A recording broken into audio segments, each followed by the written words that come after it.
Assalamualaikum warahmatullahi wabarakatuh. Bella Ananda, pada kesempatan kali ini Ibu akan memberikan materi perkuliahan tentang mendesain bahan ajar.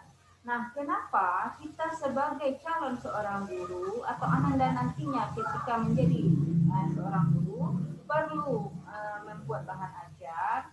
Nah, karena Ananda untuk menjadi guru yang profesional itu kita harus bisa menjadi kreatif.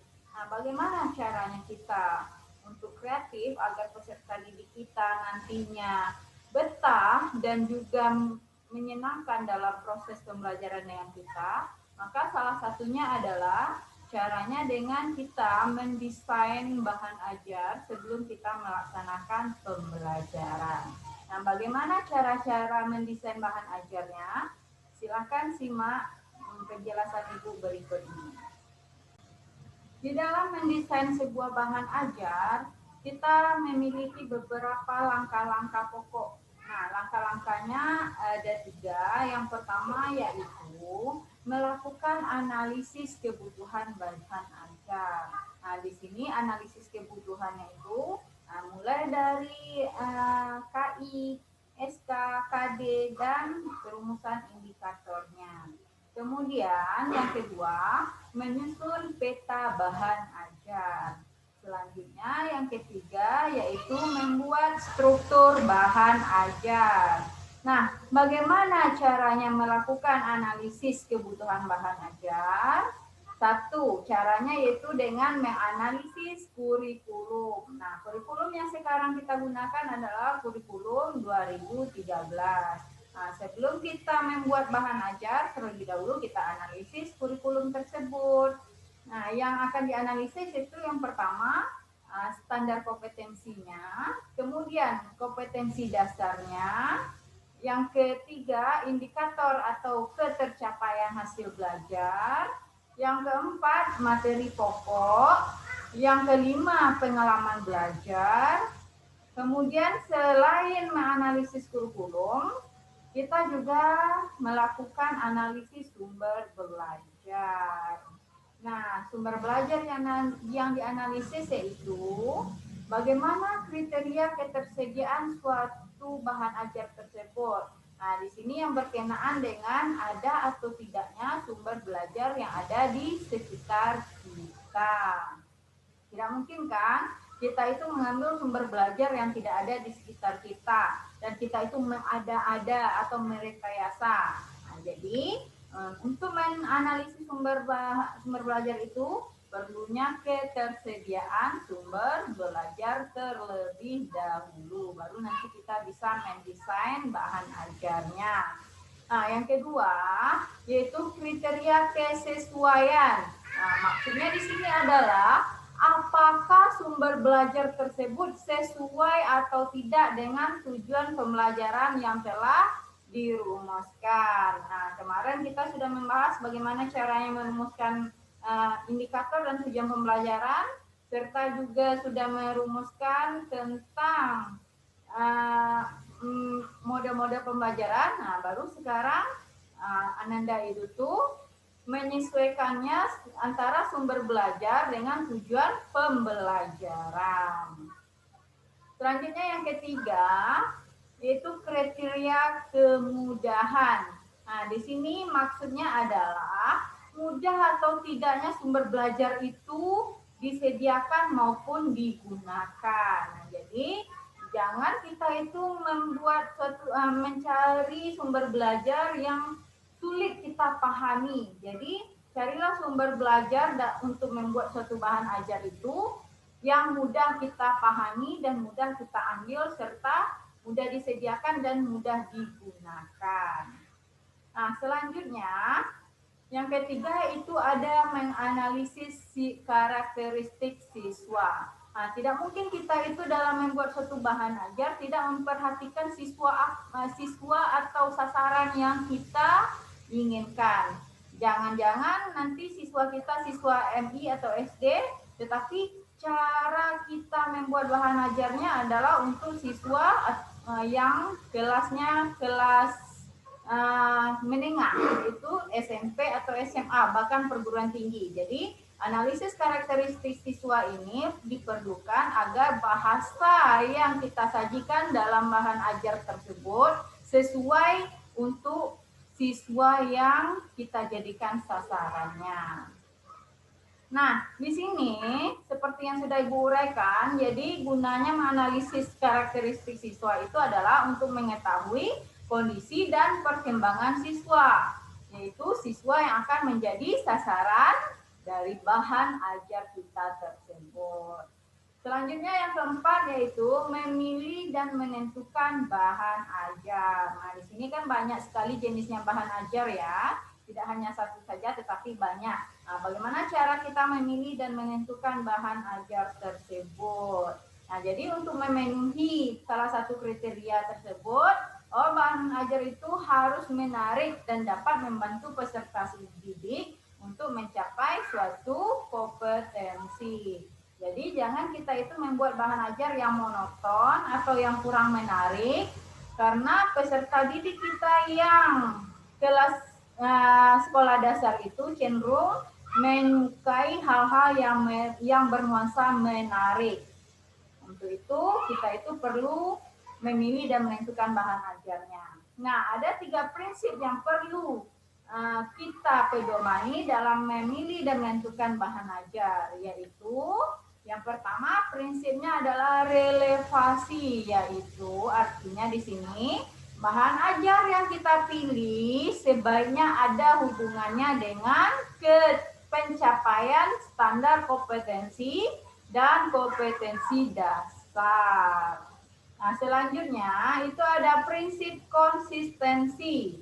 Nah, di sini maksudnya adalah antara kompetensi dasar yang mesti dikuasai oleh peserta didik atau siswa dengan bahan ajar yang sudah kita siapkan itu mempunyai keselarasan dan kesamaan satu sama lain. Nah, selanjutnya prinsip yang ketiga yaitu prinsip kecukupan. Di sini maksud prinsip dari kecukupan itu adalah ketika kita memilih bahan ajar, hendaknya dicari yang memadai untuk membantu siswa dalam menguasai suatu kompetensi dasar yang akan diajarkan. Nah, selanjutnya yang harus kita lakukan itu menyusun peta bahan ajar. Bagaimana cara menyusun peta bahan ajarnya?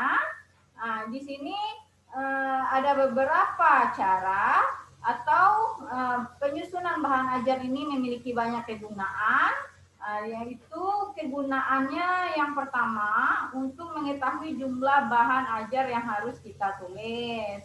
Kemudian dapat mengetahui sekuensi atau urutan bahan ajar. Nah, ini untuk urutan bahan ajar ini diperlukan dalam menentukan prioritas penulisan, manakah yang lebih diutamakan terlebih dahulu.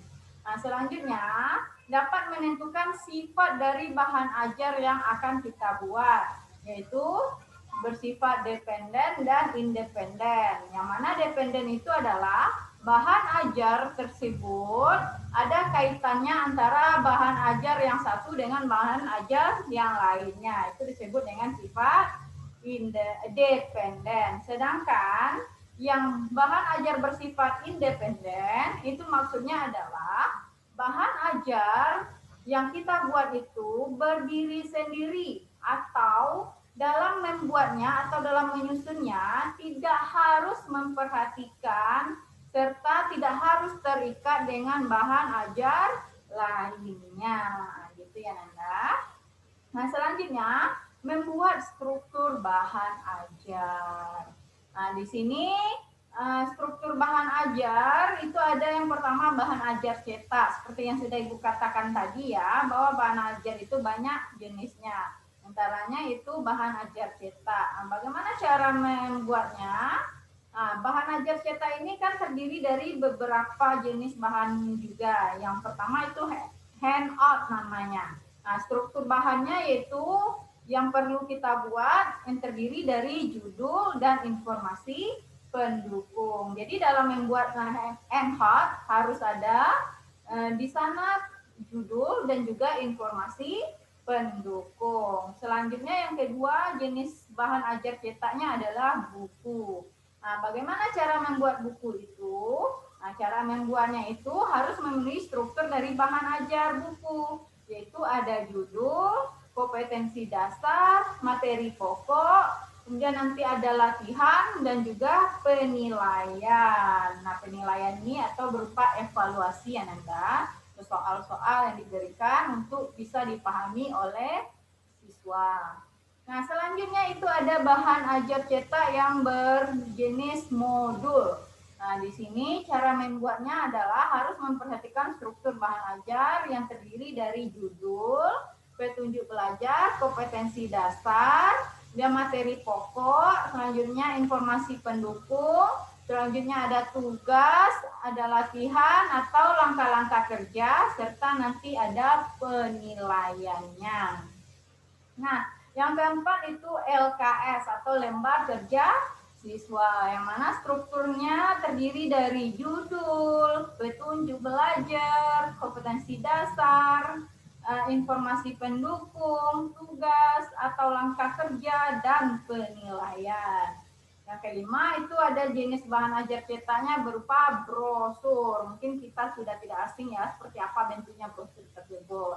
Nah, jadi dalam membuat struktur bahan ajar bersifat brosur ini harus memenuhi beberapa kriteria, yaitu ada judul, kemudian kompetensi dasar, materi pokok, informasi pendukung, dan juga penilaiannya.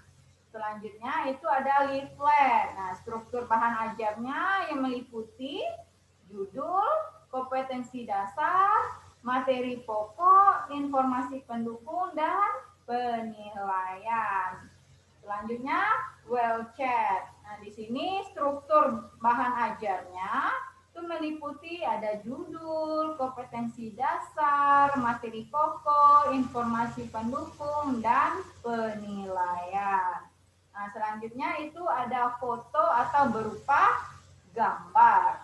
Nah, struktur bahan ajarnya dalam membuat foto atau gambar ini adalah ada judul, kemudian ada KD-nya atau kompetensi dasar, ada materinya tentang apa, kemudian informasi pendukungnya apa, terus tugasnya apa, dan langkah kerjanya apa, serta ada juga penilaiannya. Nah, kemudian di samping bahan ajar bersifat media cetak, itu ada juga bahan ajar bersifat audio atau bahan ajar audio. Nah, di sini bahan ajar audio itu adalah semua materi atau bahan yang diperoleh dengan cara didengarkan. Nah, bentuk bahan ajar ini bahan ajar ini adalah yang pertama bisa berupa kaset, CD, atau piringan hitam seperti yang sering kita lihat di televisi ya. Kemudian struktur dari membuat kaset, CD atau piringan hitam ini terdiri dari judul, petunjuk belajar, KD, informasi pendukung, dan penilaian. Selanjutnya itu ada radio namanya. Nah, kemudian struktur dari membuat bahan ajar radio ini adalah terdiri dari judul, petunjuk belajar, KD, informasi pendukung, dan penilaian. Nah, selain bahan ajar audio, ada pula namanya bahan ajar audio visual. Mungkin Anda sudah tidak asing juga ya dengan bahan ajar audio visual ini. Nah, macam-macam bahan ajar audiovisual ini ada beberapa macam. Yang pertama itu ada video atau film yang sering kita tayangkan atau yang sering kita pelajari ketika tatap muka di kampus. Nah, di sini strukturnya ada berupa judul, kemudian petunjuk belajar, dan ada KD, dan ada informasi pendukung, latihan, dan penilaian. Nah, selain itu, audiovisual itu juga berupa orang ya. Nah, orang itu kan bisa dilihat dan juga bisa didengarkan. Makanya termasuk ke dalam bahan ajar audiovisual. Nah, strukturnya ada judul, KD, dan informasi pendukung. Jadi, orang dalam menyampaikan suatu materi itu disebutkan pertama judulnya, kemudian KD-nya apa, baru informasi pendukung yang disajikan. Nah, selanjutnya itu ada bahan ajar interaktif. Nah, bagaimana struktur bahan ajar interaktif? Nah, di sini salah satu contoh dari bahan ajar interaktif adalah CD interaktif. Nah, strukturnya itu ada judul, petunjuk belajar, KD, informasi pendukung, latihan, dan penilaian. Selanjutnya, Ananda, bagaimanakah cara dalam penyusunan bahan ajar cetak? Nah, karena di sini kita fokus membuat bahan ajarnya adalah fokusnya ke bahan ajar cetak, yaitu dalam membuat buku ajar untuk siswa. Nah, bagaimana teknik penyusunan buku ajar tersebut?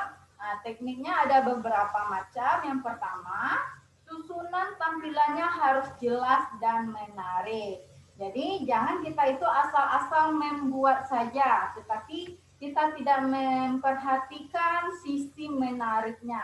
Ingat ya Ananda, bahwa siswa SD itu atau siswa MI itu dia itu lebih cenderung kepada sesuatu yang menarik, yang enak dipandang dan juga tidak membosankan. Makanya perlu susunan tampilan yang jelas dan menarik. Nah, selanjutnya bahasanya mudah dipahami oleh siswa. Nah, jangan di sini kita itu membuat bahan ajar itu, membuat buku ajar itu bahasanya yang sulit atau bahasanya yang panjang sekali. Sementara siswa yang kita inginkan atau kita jadikan sasaran itu siswa SD, mana pemahamannya tidak seperti mahasiswa atau siswa menengah. Nah, jadi perlu penyederhanaan bahasa sehingga siswa yang ingin kita jadikan sasaran itu siswa MI SD bisa memahami buku ajar yang akan kita buat. Kemudian selanjutnya itu mampu menguji pemahaman. Nah, di sini kenapa perlu menguji pemahaman? Karena setelah melihat buku ajar kita tersebut, otomatis siswa itu kita menuntut siswa itu memahami materi yang ada di buku tersebut. Nah, kalau kita ingin siswa tersebut paham terhadap materi, otomatis harus ada pengujiannya atau evaluasinya. Makanya teknik penyusunan bahan ajar juga ada menguji pemahaman siswa. Selanjutnya adanya stimulan. Nah, stimulan mungkin Anda tidak asing ya. Jadi harus memunculkan stimulan pada siswa tersebut. Nah, caranya nanti bisa Anda lihat contoh bahan ajar yang akan Ibu sajikan nantinya. Nah, selanjutnya kemudahan dibaca. Nah, di sini jangan hurufnya itu kecil-kecil dibuat dan juga jangan terlalu besar, tetapi disesuaikan. Nah, kalau dia kelas tinggi seperti apa bentuk tulisannya, kemudian ukuran tulisannya seperti apa, bisakah dibaca, kemudian kalau untuk kelas rendah seperti apa pula itu yang perlu kita pahami dan juga kita perhatikan. Jadi ingat dalam membuat suatu buku ajar itu harus mudah dibaca oleh siswa. Kemudian materinya berisi instruksional. Nah, itulah beberapa teknik dalam membuat bahan ajar cetak yaitu berupa buku ajar. Nah, selanjutnya ini ada contoh dari bahan ajar berupa buku. Di sini bahan ajar yang Ibu contohkan adalah bahan ajar yang sudah Ibu kembangkan tentang cara menulis. Di sini metode menulisnya menggunakan model quantum writing. Nah, ketika dalam membuat buku ajar yang berbasis quantum writing, nanti ketika penguraiannya bahan ajar kita tersebut atau buku ajar kita tersebut disesuaikan dengan langkah-langkah quantum writing. Nah, apa langkah pertama? utamanya dan bagaimana yang diharuskan untuk siswa, apa yang harus dikerjakan oleh siswa, itu kita sesuaikan dengan langkah-langkah dari quantum writing tersebut. Nah, setelah adanya judul atau cover dan ada nanti petunjuk penggunaannya agar siswa lebih memahami bagaimana petunjuk untuk guru, bagaimana petunjuk untuk siswanya. Nah, selanjutnya agar lebih mudah dipahami juga secara keseluruhan buku ajar kita tersebut, kita buatkan peta konsepnya. Kira-kira tentang apa penjelasan yang ada di buku kita tersebut. Nah, kita buatkan peta konsepnya. Nah, di sini karena Ibu untuk kelas 4 Ibu buat, jadi desainnya juga disesuaikan untuk kelas 4. Itu lebih menarik juga ya. Nah, di sini peta konsepnya, di samping ada judul atau materi yang akan kita bahas, kemudian apa langkah-langkah dari model kita, kemudian apa yang harus dikuasai oleh siswa. Nah, itu nanti disajikan di peta konsep. Selanjutnya baru masuk ke bagian penentuan standar kompetensi. Di sini Bu mencontohkan yang KTSP ya. Nah, buku yang Bu kembangkan yang kemarin itu berupa KTSP. Jadi kalau Ananda membuatnya kurikulum 2013, jadi itu tuh nanti bukan standar kompetensi, tetapi ada KI, itu kompetensi inti. Nah, selanjutnya itu baru dirumuskan KD-nya, setelah itu indikatornya apa, itu dibuatkan. Nah, selanjutnya itu tujuan pembelajaran yang sudah kita rumuskan, juga kita tuliskan agar paham siswanya. Oh, setelah memahami buku ini, ternyata kita harus paham tentang ini. Setelah membaca buku, kita harus paham tentang ini. Makanya harus ada tujuan pembelajarannya. Nah, setelah itu baru masuk ke bagian penjelasan materinya. Nah, di sini contohnya materinya Ibu menyusun karangan tentang berbagai topik sederhana dengan memperhatikan penggunaan ejaan. Nah, itu ada huruf besar, tanda titik, dan tanda koma, lain-lain. Nah, di sini ada kata pengantarnya Ibu buat terlebih dahulu, baru nanti masuk ke bagian langkah-langkah dari quantum writing. Nah, yang pertama, langkah-langkahnya adalah menentukan topik karangan. Jadi bahasa yang menariknya di sini Ibu buatkan tidak bahasanya Ibu buatkan tidak langsung membuat topik karangan, tidak seperti itu. Jadi bahasanya Ibu buat di sini adalah ayo menentukan topik karangan. Jadi lebih bersemangat siswanya gitu ya. Jadi bahasanya juga harus disesuaikan untuk karakteristik siswa kita. Nah, itu ya. Kemudian selanjutnya langkah berikutnya itu menentukan judul karangan. Jadi di sini Ibu ajak juga siswanya, ayo menentukan judul karangan. Nah, bagaimana caranya? Nah, dijelaskan dulu bagaimana cara merumuskan judul, kemudian bagaimana contohnya, baru nanti dikasih tugasnya kepada siswa untuk membuat suatu contoh karangan. Nah, sehingga siswa itu nanti bisa membuat karangan tersebut. Begitu selanjutnya sesuai dengan langkah-langkah dari model pembelajaran yang Ibu ambil tadi, yaitu quantum writing. Nah, setelah itu yang terakhir sekali nantinya itu ada evaluasinya. Nah, evaluasi seperti yang sudah Ibu jelaskan tadi, bahwa evaluasi itu perlu untuk siswa, mengetahui siswa apakah siswa itu sudah paham dengan materi yang kita sajikan. Nah, di sini ada contoh evaluasi yang sudah Ibu buat. Bisa Ananda lihat sendiri dan Ananda pahami sendiri. Oke, Ananda?